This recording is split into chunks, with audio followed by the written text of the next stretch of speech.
Bahasa Indonesia. Asal mula bahasa Indonesia. Bahasa Indonesia adalah bahasa resmi Negara Kesatuan Republik Indonesia dan bahasa Persatuan Bangsa Indonesia, serta sebagai alat komunikasi antar manusia. Dari sudut pandang linguistik, bahasa Indonesia adalah sebuah variasi dari bahasa Melayu. Dalam hal ini, dasar yang dipakai adalah bahasa Melayu Riau, tetapi terlahir mengalami perkembangan akibat penggunaan sebagai bahasa kerajaan dan proses pembakuan pada awal abad ke-20. Sampai saat ini, bahasa Indonesia merupakan bahasa yang terus hidup dan terus berkembang dengan pengayaan kosakata baru, baik melalui penciptaan maupun melalui penyerapan dari bahasa daerah dan bahasa asing. Pada zaman Kerajaan Sriwijaya abad ke-7 Masehi, bahasa Melayu atau bahasa Melayu kuno dipakai sebagai bahasa kenegaraan. Hal itu dapat diketahui dari 4 prasasti berusia berdekatan yang ditemukan di Sumatera bagian selatan peninggalan kerajaan tersebut. Prasasti tersebut diantaranya adalah Prasasti di Kudukan Bukit Brangka tahun 683 Masehi, Palembang. Talang Tuo Berangka tahun 684 Masehi, Palembang. Kota Kapur Berangka tahun 686 Masehi, Bangka Barat, dan Karangbrahi Berangka tahun 688 Masehi, Jambi. Prasasti itu bertuliskan huruf Pranagari berbahasa Melayu kuno. Pada saat itu, bahasa Melayu yang digunakan bercampur kata-kata bahasa Sangsekerta sebagai penguasa perdagangan di Kepulauan Nusantara. Para pedagangnya membuat orang-orang yang berniaga terpaksa menggunakan bahasa Melayu walaupun dengan cara kurang sempurna. Hal itu melahirkan berbagai varian lokal dan temporal pada bahasa Melayu yang secara umum dinamakan bahasa Melayu pasar oleh para peneliti.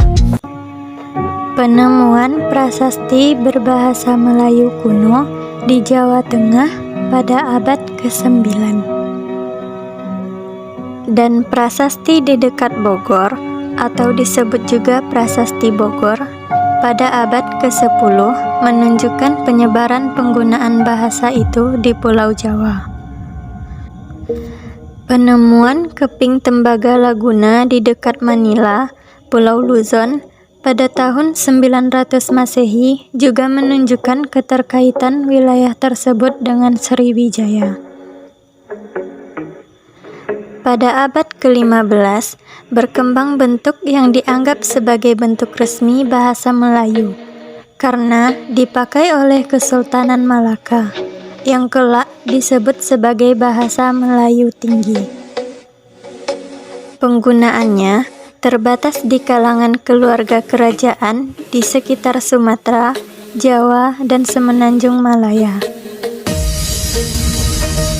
Kemudian, Malaka merupakan tempat bertemunya para nelayan dari berbagai negara, dan mereka membuat sebuah kota serta mengembangkan bahasa mereka sendiri dengan mengambil kata-kata yang terbaik dari bahasa di sekitar daerah tersebut. Kota Malaka yang posisinya sangat menguntungkan atau strategis menjadi bandar utama di kawasan Asia Tenggara. Bahasa Melayu menjadi bahasa yang paling sopan dan paling tepat di kawasan Timur Jauh. Ejaan resmi bahasa Melayu pertama kali disusun oleh Charles Adrian van Opwitsen yang dibantu oleh Muhammad Taib Sultan Ibrahim dan Nawawi Sultan Makmur yang dimuat dalam kitab Logat Melayu pada tahun 1801.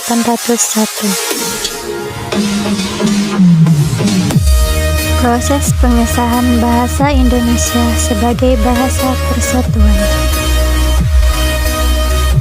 Pada zaman penjajahan Belanda, pada awal abad ke-20, pemerintah kolonial Hindia Belanda melihat pegawai pribumi memiliki kemampuan memahami bahasa Belanda yang sangat rendah. Hal itu yang menyebabkan pemerintah kolonial Belanda ingin menggunakan bahasa Melayu untuk mempermudah komunikasi, yakni dengan patokan bahasa Melayu tinggi yang sudah mempunyai kitab-kitab rujukan. Sarjana Belanda mulai membuat standarisasi bahasa. Mereka mulai menyebarkan bahasa Melayu yang mengadopsi ejaan Van Ophuijsen dari kitab Logat Melayu. Penyebaran bahasa Melayu secara lebih luas lagi dengan dibentuknya Komisi for the Volkslectuur atau Komisi Bacaan Rakyat pada tahun 1908. Pada 1917, namanya diganti menjadi Balai Pustaka. Badan penerbit ini menerbitkan novel-novel seperti Siti Nurbaya dan Salah Asuhan, buku-buku penuntun bercocok tanam, penuntun memelihara kesehatan yang membantu penyebaran bahasa Melayu di kalangan masyarakat luas.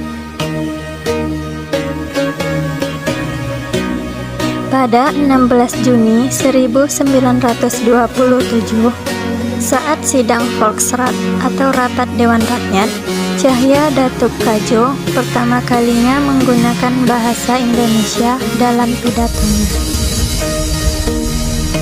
Disinilah bahasa Indonesia mulai berkembang.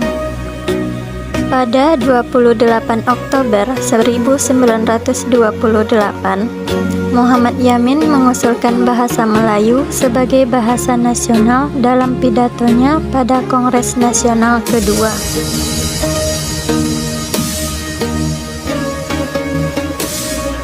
Bahasa Indonesia secara resmi diakui sebagai bahasa persatuan bangsa pada saat Sumpah Pemuda.